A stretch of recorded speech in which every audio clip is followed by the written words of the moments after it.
আলহামদুলিল্লাহ, আজ আলোচনা করব পবিত্র জুমার দিন ও রাত। আজকে রাতে কিংবা আগামীকালকে দিনেও হলেও আপনারা আমলটি করবেন। একটি ছোট্ট ইস্তেগফার মাত্র 21 বার পাঠ করে আল্লাহ তাআলার কাছে গায়েবী রিজিক চাইবেন, গায়েবী ধন সম্পদ চাইবেন। আল্লাহ তাআলা আপনার টাকা পয়সার, ধন সম্পদের যদি সমস্যা থাকে, অভাব থাকে, ইনশাআল্লাহ গায়েব থেকে হলেও আপনাকে সাহায্য করবেন, অর্থাৎ আপনার চিন্তার বাইরে থেকে আল্লাহ তাআলা আপনাকে সাহায্য করবেন। তাই অনুরোধ করছি, ইস্তেগফারের এই পাওয়ারফুল আমলটি অবশ্যই আপনারা পবিত্র জুমার দিনে কিংবা রাতে একবার হলেও করবেন। এই উদ্দেশ্যে বা এই নিয়তে ভিডিওটিকে সম্পূর্ণ দেখুন। ইসলামের দৃষ্টিতে পবিত্র জুমাবারের রাত দিন অপরিসীম গুরুত্বপূর্ণ। তাই জুমার দিনকে সাপ্তাহিক ঈদের দিন বলা হয়েছে।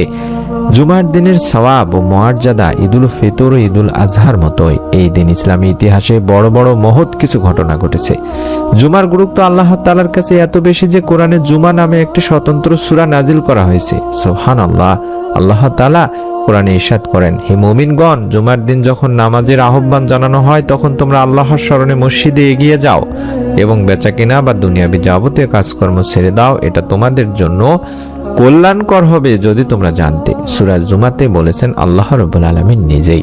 তাছাড়াও হাদিসে পাকেও একটি হাদিস রয়েছে, আল্লাহ রাসূল সাল্লাল্লাহু আলাইহি ওয়াসাল্লামও বলেছেন যে মুমিনের জন্য জুমার দিন হলো সাপ্তাহিক ঈদের দিন। ইবনে মাজাহতে বলা হয়েছে। এক হাদিসে নবী করিম সাল্লাল্লাহু আলাইহি ওয়াসাল্লাম আরো ইরশাদ করেছেন যে দিনগুলোতে সূর্য ওঠে বা উদিত হয় ওই দিনগুলোর মধ্যে জুমার দিন হলো সর্বোত্তম, কারণ ওই দিন হযরত আদম আলাইহিস সালামকে সৃষ্টি করা হয়েছে। ওই দিনই তাকে জান্নাতে প্রবেশ করানো হয় এবং ওই দিনই তাকে জান্নাত থেকে বের করে দেওয়া হয়, আর ওই দিনই কিয়ামত অনুষ্ঠিত হবে। সহিহ মুসলিম শরীফের সহিহ হাদিস। এছাড়া মহানবী সাল্লাল্লাহু আলাইহি ওয়াসাল্লাম আরো বলেছেন, জুমার দিন দোয়া কবুল হওয়ার একটি সময় আছে। কোন মুসলিম যদি সেই সময়টা পায় আর তখন যদি সে নামাজে থাকে বা দোয়া করে তাহলে তার যে কোনো কল্যাণ কামনা আল্লাহ রাব্বুল আলামিন পূরণ করবেন। সুবহানাল্লাহ, সুবহানাল্লাহ। আর জুমার দিনের একটি বিশেষ আমল হলো সেটি দরুদের আমল। আল্লাহ রাসূল সাল্লাল্লাহু আলাইহি সাল্লাম ইরশাদ করেন, তোমরা জুমার দিনে আমার উপর বেশি বেশি দরুদ পাঠ করো, কেননা তোমাদের পাঠকৃত দরুদ আমার সামনে পেশ করা হয়। আবু দাউদ শরীফের হাদিস।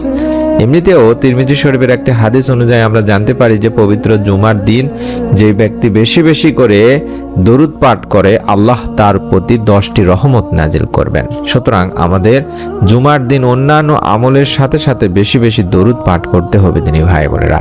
তাই অনুরোধ করছি, প্রথমে আপনারা দরুদ পড়ে নেবেন কম করে হলেও 21 বার, এবং 21 বার একটি ছোট্ট ইস্তেগফার পড়ে নেবেন। যে কোনো দরুদ পড়তে পারেন, চাইলে আল্লাহুম্মা সাল্লি আলা মুহাম্মাদিন ওয়া আলা আলি মুহাম্মাদ, আল্লাহুম্মা সাল্লি আলা মুহাম্মাদিন ওয়া আলা আলি মুহাম্মাদ, এই দরুদটি অন্তত 21 বার কিংবা 11 বার পড়ে নিতে পারেন। তারপরে আপনাদেরকে ইস্তেগফারের আমলটি করতে বলবো।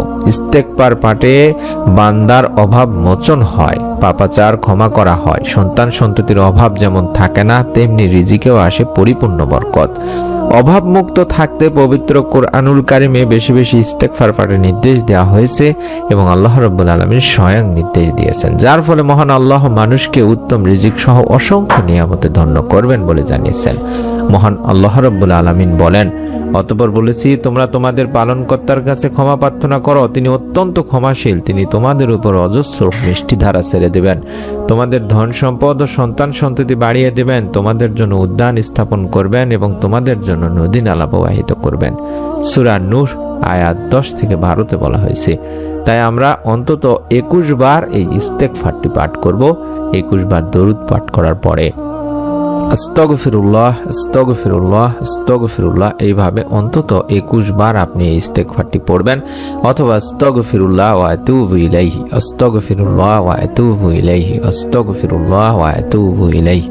অথবা আপনারা যদি যারা পারেন সাইয়্যিদুল ইস্তেগফার, যেটিকে ইস্তেগফারের মধ্যে শ্রেষ্ঠ ইস্তেগফার বলা হয়, সেটিও আপনারা 21 বার পড়তে পারেন, অথবা আস্তাগফিরুল্লাহ আল্লাযী লা ইলাহা ইল্লা হুয়াল হাইয়ুল কাইয়্যুম ওয়া আতুবু ইলাইহি, আস্তাগফিরুল্লাহ আল্লাযী লা ইলাহা ইল্লা হুয়াল হাইয়ুল কাইয়্যুম ওয়া আতুবু ইলাইহি। এভাবে হলেও আপনারা 21 বার করে ইস্তেগফারগুলো পাঠ করবেন এবং আল্লাহ রাব্বুল আলামিনের কাছে দোয়া করবেন, রিজিকে বরকত লাভের জন্য দোয়া করবেন, ধন সম্পদ বা আপনার পরিবারে যাতে করে কোনো প্রকার টাকা পয়সার অভাব না থাকে, দরিদ্রতা না থাকে, আপনার মধ্যে যেন কোনো দুশ্চিন্তা, পেরেশানি কিংবা ঋণ যেন না থাকে, তার জন্য আল্লাহ রাব্বুল আলামিনের কাছে বেশি বেশি দোয়া করবেন দিনী ভাই বোনেরা।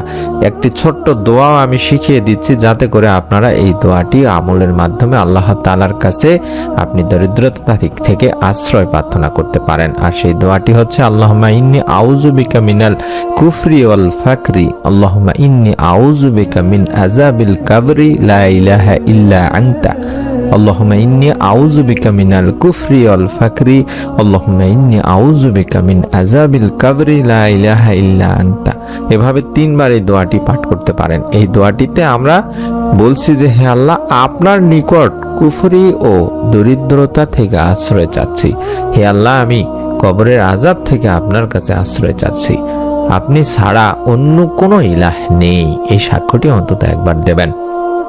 পবিত্র জুমার দিন ও রাত যখনই সময় পাবেন তখনই দরুদ পড়বেন এবং ইস্তেগফার অন্তত 21 বার পাঠ করে আল্লাহ রাব্বুল আলামিনের কাছে এই দোয়াটির মাধ্যমে আপনারা অবশ্যই দরিদ্রতা থেকে আশ্রয় চাইবেন। আপনার পরিবার সংসার থেকে যাতে করে অভাব অনটন দূর হয়, টাকা পয়সার অভাব দূর হয়, দরিদ্রতা দূর হয়, আপনার ঋণ থাকলে ঋণ যাতে মুক্তি হয় তার জন্য আল্লাহ তাআলার কাছে কান্নাকাটি করবেন, 2 হাত তুলে দোয়া করবেন। মনের মধ্যে শতভাগ বিশ্বাস নিয়ে আমলটি করলে আল্লাহ রাব্বুল আলামিন আপনার হাতকে ফিরাবেন না, কারণ পবিত্র জুমার দিনে এবং রাতে আল্লাহ তাআলা বান্দার দোয়া কবুল করে থাকেন। তাই অনুরোধ করছি অবশ্যই ভিডিওটিতে একটি করে লাইক দিয়ে কমেন্ট সেকশন অন্তত আমিন লেখার মাধ্যমে নিয়ত করে ফেলুন।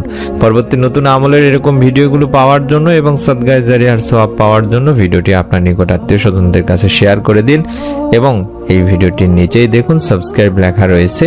এই সাবস্ক্রাইব লেখাটির উপর একবার চাপ দিয়ে সাবস্ক্রাইব করে রাখুন। ইনশাআল্লাহ নতুন ভিডিও আপনার কাছে পৌঁছে যাবে। সকলে ভালো থাকুন, সুস্থ থাকুন। আল্লাহ তাআলার কাছে